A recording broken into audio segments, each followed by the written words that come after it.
नमस्कार, हम हैं भास्कर मिश्र, सीजीवाल खुली बात में। साथियों, सीजीवाल खुली बात की श्रृंखला के तहत हम जिले के प्रमुख नेताओं का इंटरव्यू ले रहे हैं। साथ ही साथ आपके परामर्श और सवालों को भी उनके सामने रख रहे हैं। आज हमारे साथ इस प्रदेश के, छत्तीसगढ़ राज्य के बड़े नेताओं में शुमार एक ऐसे शख्सियत से बातचीत करेंगे जो लगातार आपकी डिमांड पर निर्भर है। साथियों, राजनीति सेवा का माध्यम कहा जाता है। वैसे सेवा के माध्यम कई हैं और कई रास्ते हैं कि जो व्यक्ति समाज के अंतिम व्यक्ति तक पहुंचता है, अंतिम घर तक पहुंचता है। मुझे एक शायर की बहुत खूब पंक्तियां याद आती हैं। रास्ते होंगे कठिन, चलना न भूलो दोस्तों, सीढ़ियाँ होंगी कठिन, चढ़ना न भूलो दोस्तों, जिंदगी की राह में लाखें ही समझौते करो, जिंदगी की राह में लाखों ही समझौते करो, लेकिन अपने आप से लड़ना न भूलो दोस्तों। साथियों, ये पंक्तियाँ धर्मलाल कौशिक पर बिल्कुल 100% उतरती हैं।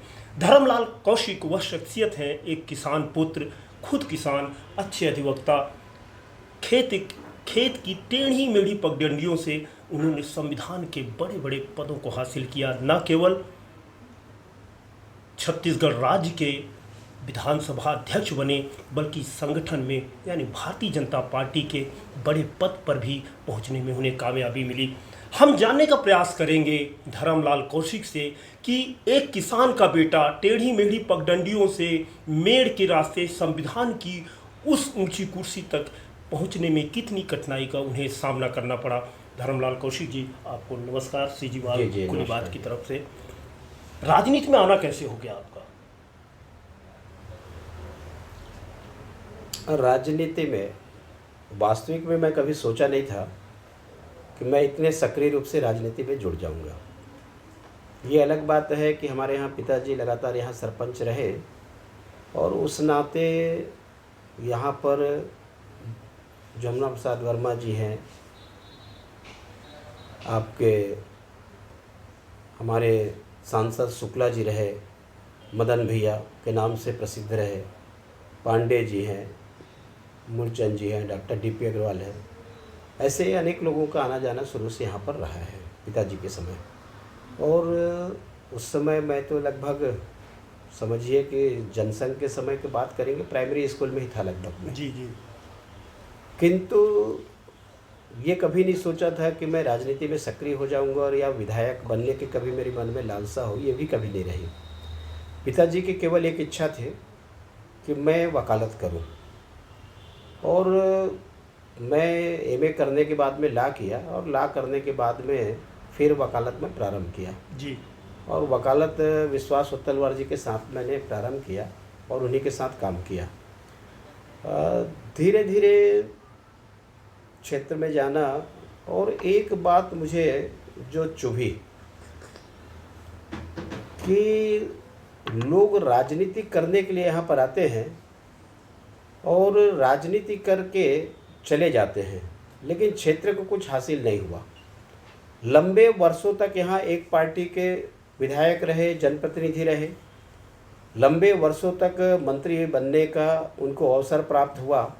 न तो क्षेत्र में सिंचाई के साधन बन सके, न क्षेत्र में आपके सड़क की सुविधा हो सके, न क्षेत्र में कोई शिक्षा को लेकर के कोई काम हुआ, न कोई स्वास्थ्य को लेकर के जो बड़े काम होने चाहिए वो हुए।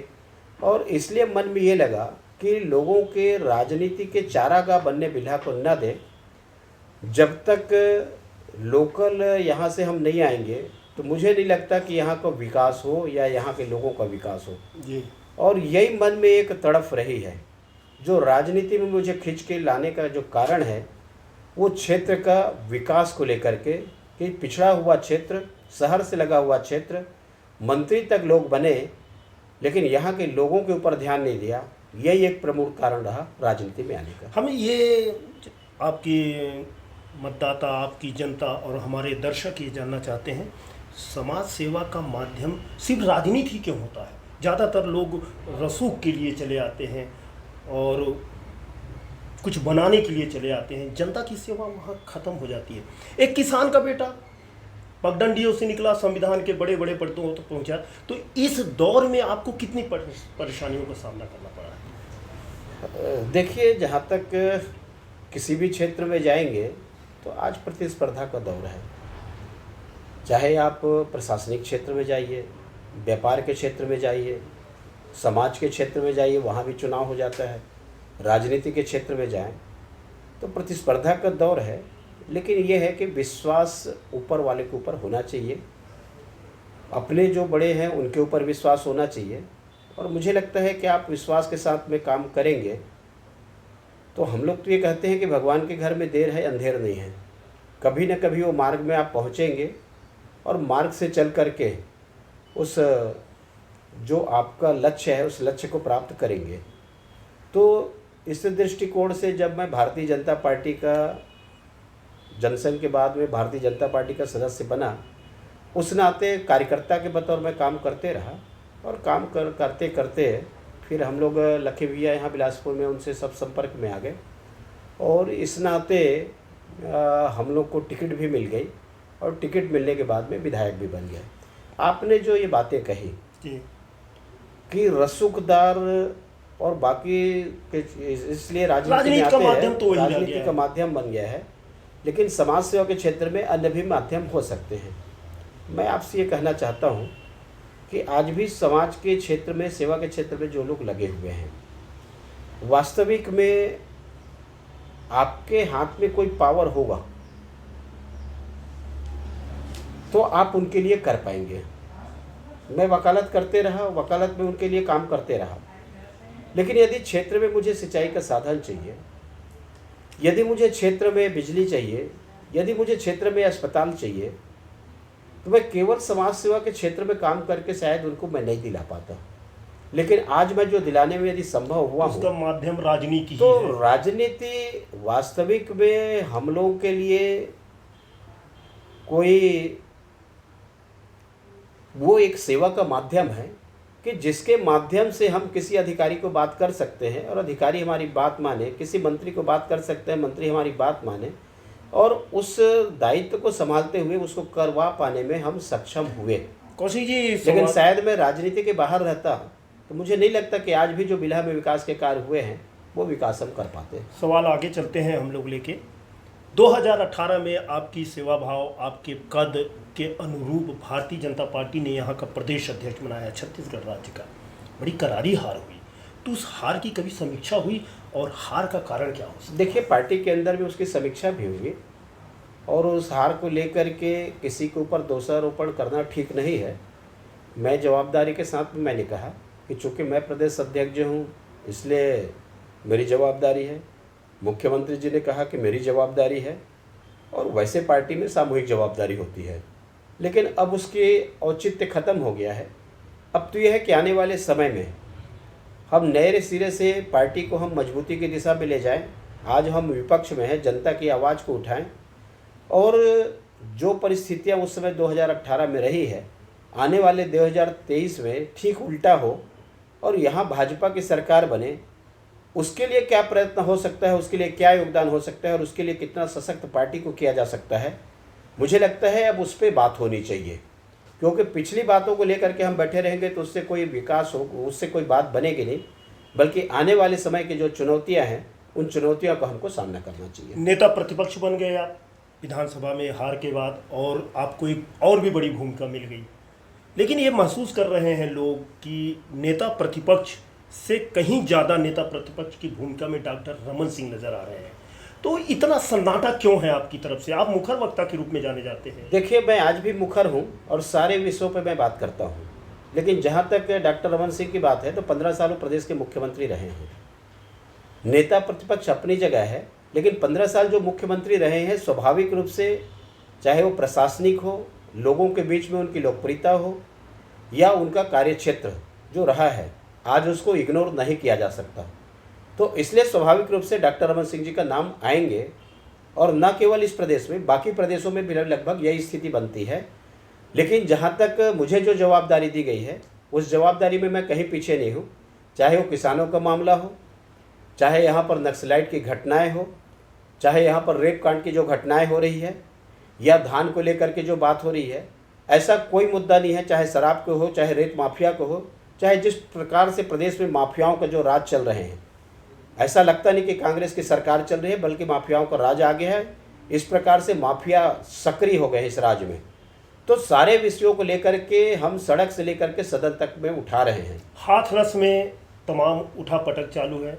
आपके प्रदेश के आंकड़े कुछ और कहते हैं, खासतौर पर महिलाओं के रेप को लेकर जो आप लोगों की तरफ से लगातार बयानबाजी हो रही है, इस पर आप लोग कुछ ठोस रणनीति बना के सरकार को घेरने का प्रयास किए हैं कि नहीं किए हैं? ये हम विपक्ष में रह करके जो भूमिका अदा करनी चाहिए और सरकार को जो हिदायत देनी चाहिए, निश्चित रूप से इस मामले में हम सब लोगों ने जितने भी घटनाएं हुई हैं उन घटनाओं को लेकर के सड़कों में प्रदर्शन से लेकर के महामहिम राज्यपाल तक के ज्ञापन तक के, और उसके बाद में सरकार को हमने चेतावनी भी दिया कि आने वाले समय में ये घटना की पुनरावृत्ति ना हो, क्योंकि प्रदेश की बदनामी इसमें हो रही है, हम सब लोगों की बदनामी हो रही है, छवि प्रदेश की खराब हो रही है। इससे प्रदेश को छवि खराब हो रही है, उससे बचाया जा सके, इसको लेकर संज्ञान लेना चाहिए। और इस बात को लेकर के हम लोग सड़क से लेकर के सदन तक की लड़ाई लड़ रहे हैं। वर्चुअल किसान सम्मेलन कल एक साथ पूरे प्रदेश में हुआ। मुख्यमंत्री महोदय ने सीधे सीधे आप लोगों पर टारगेट किया है कि एक तरफ डॉक्टर रमन सिंह जी कहते हैं 60 लाख या मीट्रिक टन के धान की खरीदी हो जानी चाहिए। मुख्यमंत्री कहते हैं कि पहले 4000 करोड़ रुपए टैक्स वापस दीजिए। दूसरी चीज़, आप लोगों ने 2100 धान का समर्थन मूल्य किया, 300 रुपये आपने बोनस का ऐलान किया। बताइए उस समय आपने क्यों नहीं किया कि अब आप चढ़ाई कर रहे हैं कि 20 क्विंटल धान प्रत्येक किसान से खरीदा जाना चाहिए? इसलिए हम लोग इस बात को बोल रहे हैं कि इस बार केंद्र ने ये तय किया है कि छत्तीसगढ़ से 60 लाख मीट्रिक टन चावल की खरीदी की जाएगी। यदि 60 लाख मीट्रिक टन चावल की खरीदी की जाएगी तो उसको चावल बनाने के लिए लगभग 95 लाख मीट्रिक टन धान की आवश्यकता पड़ेगी। अभी यदि 15 कुंटल के हिसाब से लेंगे तो उतने चावल आपके नहीं बनेंगे, तो सरकार को कहीं न कहीं से खरीदी करनी पड़ेगी। यदि सरकार बाज़ार से खरीदी करेगी तो किसानों को इससे नुकसान होगा, इसलिए उनको चावल तो देना ही है। तो 15 कुंटल के बजाय यदि 20 कुंटल की खरीदी करेगी तो किसान का भला वो भी चाहते हैं, किसान का भला हम भी चाहते हैं, तो किसानों को इससे फ़ायदा होगा। इसलिए इस बात को हम लोग प्रबलता के साथ में रखे हैं कि आपको धान की आवश्यकता पड़ेगी और धान सोसाइटी के माध्यम से खरीदा जाएगा, तो आप 15 कुंटल के बजाय 20 कुंटल की खरीदी करें। धान खरीदने के लिए पैसे भी तो चाहिए, तो आप 4000 करोड़ रुपए जो है धान खरीदने के लिए पैसे के लिए पैसा मिलते, सारे पैसे केंद्र सरकार जितना उनको देना है 60 लाख मीट्रिक टन का, वो पैसे केंद्र सरकार वहन करती है। और केंद्र सरकार वहन करती है तो टेम्परेरी इनको पैसा लोन लेकर के करते हैं, और उसमें पहले भी लोन लिया गया है, आज भी लोन ले रहे हैं, वो व्यवस्था होती है। वो जीएसटी का मामला नहीं है, वो वास्तविक में जीएसटी से पैसा मिले तो हो खरीदी और ना तो ना हो खरीदी। अभी नहीं मिली है तो खरीदी नहीं हो गई क्या? खरीदी हो गई। और टोटल पैसा इनका जो है उसका मिलाकर के इनको कोई लॉस नहीं होता, केंद्र सरकार के द्वारा इसको वहन की जाती है। ये तो अटैक हो गया कि आप तो 10 क्विंटल धान खरीदा करते थे, हमने नसीहत देने चले आए हैं 20 क्विंटल। हमने कभी 10 क्विंटल धान नहीं खरीदा। हम लोगों ने किसान के एक एक दाना धान की खरीदी किए और उसके बाद में 15 कुंटल हम लोगों ने निर्धारित किया। 15 कुंटल के हिसाब से खरीदी। किसानों को भ्रम में रखा जा रहा है? किसानों को इन्होंने भ्रमित करने का प्रयास किया है, चाहे किसान बिल के माध्यम से हो। वास्तविक में जिस बात की इन्होंने कांग्रेस ने घोषणा की, सरकार में आने के बाद में जो उसका अमल होना चाहिए, आज अमल हो नहीं रहा है, वर्गलाने का काम किया जा रहा है। और कुल मिलाकर के प्रदेश के हमारे मुखिया और इनके जो दिल्ली के जो भी मुखिया हैं, वो भी केवल किसान को वर्गलाने का काम कर रहे हैं, क्योंकि जिस बिल को लेकर के ये बात कर रहे हैं, उस बिल में दो बातों को मैं आपको कहना चाहूँगा। 2019 लोकसभा का इनका घोषणा पत्र, जी हाँ, वो उसमें शामिल किया गया है कांग्रेस ने, इसलिए उनको विरोध करने का नैतिक अधिकार नहीं है। दूसरी बात, स्वामीनाथन आयोग किसानों के हित के लिए, किसानों के भूमि के सुधार के लिए, उनके उपज के दाम ठीक मिले, इसके लिए स्वामीनाथन आयोग का जो निर्माण है वो कांग्रेस के सरकार के द्वारा 2004 में की गई। 2006 में उसका 7 रिपोर्ट आया है।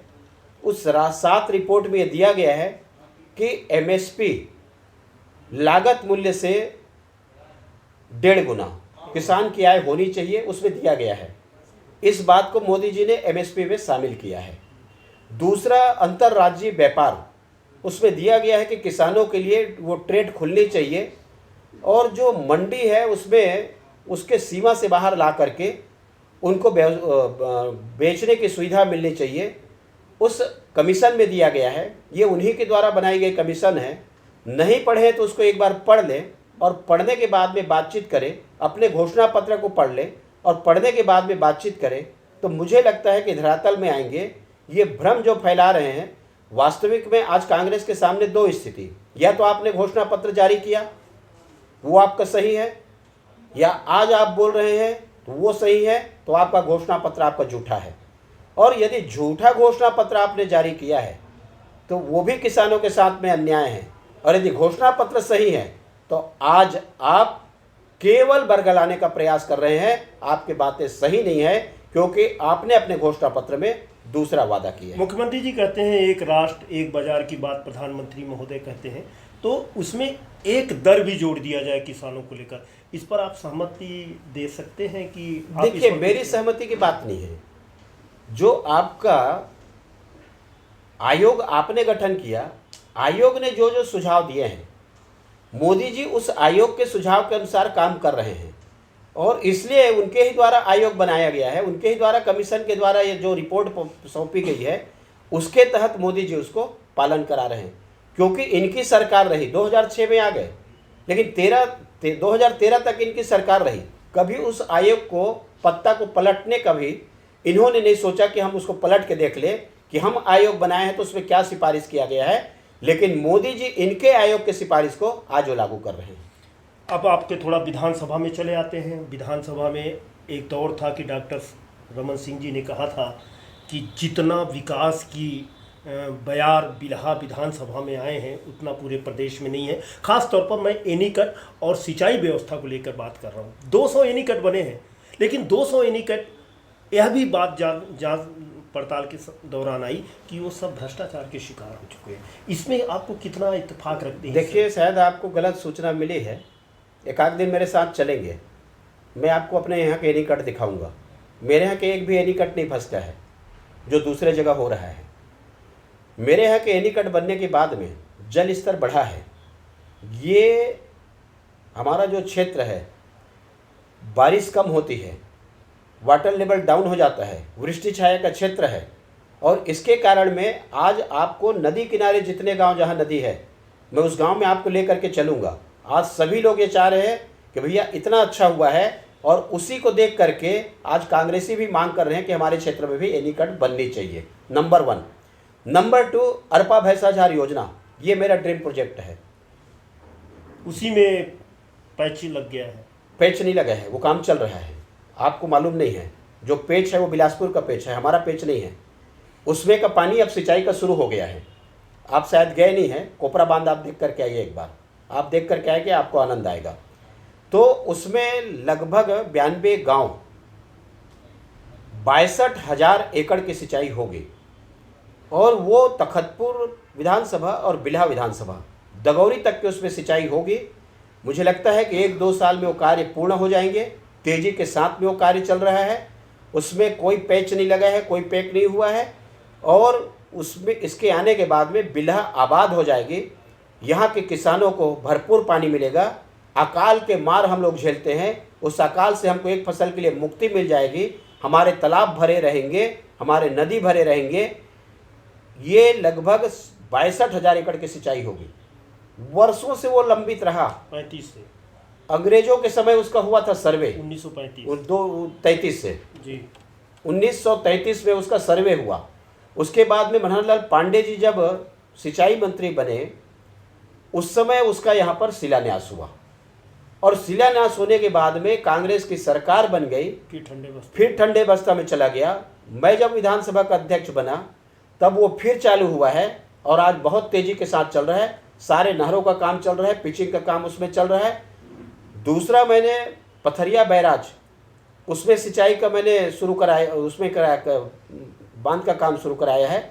तो पथरिया बैराज हमारा बन रहा है, एक मनियारी बैराज बन रहा है, जिसके लिए मुख्यमंत्री जी से मैंने बात किया पैसा देने के लिए। चौबे जी से बात किया, कृषि मंत्री से, सिंचाई मंत्री से, उसके भी राशि अभी और मिल जाएगी जो बचे हुए हैं। ये ऐसे हैं कि बिल्हा क्षेत्र को एक बड़ा सौगात इसके माध्यम से मिला है। इसमें तो कोई शक नहीं है कि धर्मलाल कौशिक मैंने बिल्हा विधानसभा का विकास पुरुष, ना केवल बिल्हा विधानसभा, आपने अपने कार्यकाल में पूरे प्रदेश को ध्यान दिया। बावजूद इसके ऐसी कौन सी इस बिल्हा की तासीर है कि हर बार विकास पुरुष को ड्रॉप कर दिया जाता है? देखिए, चुनाव में हार जीत चलते रहती है, पसंद नापसंद की बात है, उसमें मैं विवेचना करना भी नहीं चाहता।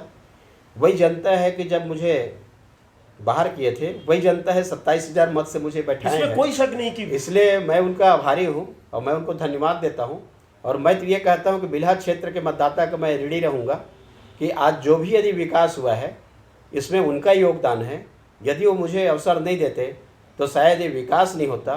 तो वास्तविक में मेरी नहीं है, बल्कि बिल्हा क्षेत्र के सारे जनता और मतदाता को मैं वो विकास समर्पित करता हूँ। राजनीति में परिवारवाद के आप लोग धुर विरोधी हैं और राहुल गांधी इसके सबसे बड़े आपके टारगेट में रहे हैं, सॉफ्ट टारगेट रहे हैं।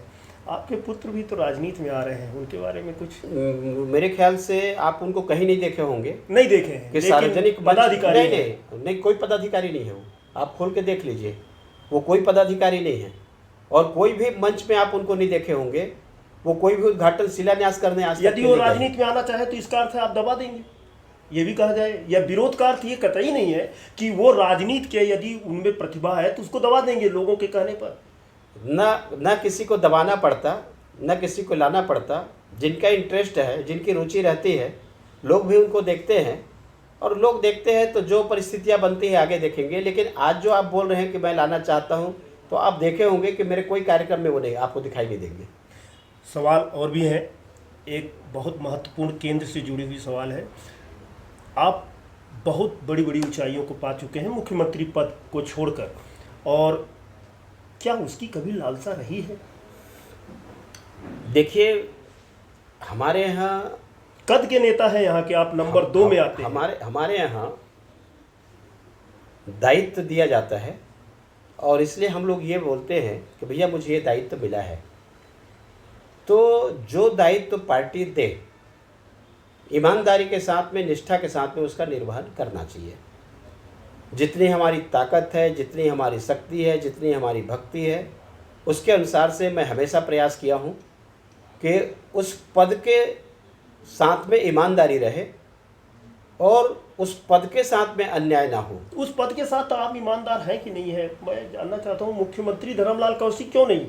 देखिए, ये विषय हमारा नहीं है, ये खुद का विषय नहीं है, ये पार्टी का विषय है।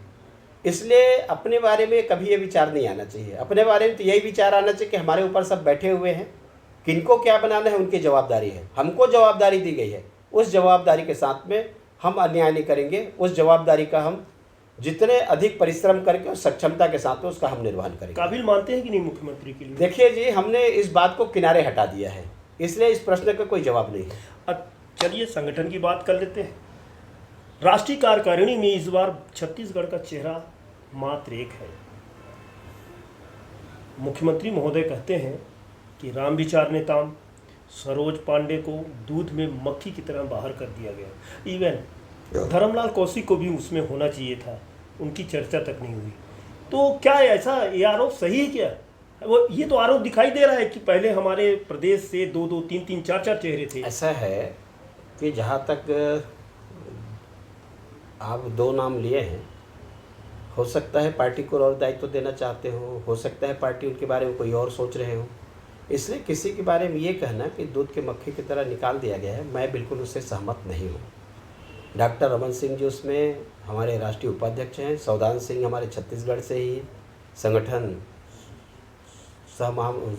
सह महामंत्री हैं, और उसके साथ में पदेन के रूप में अध्यक्ष जी की कार्यसमिति भी बुलाते हैं, नेता प्रतिपक्ष को बुलाते हैं।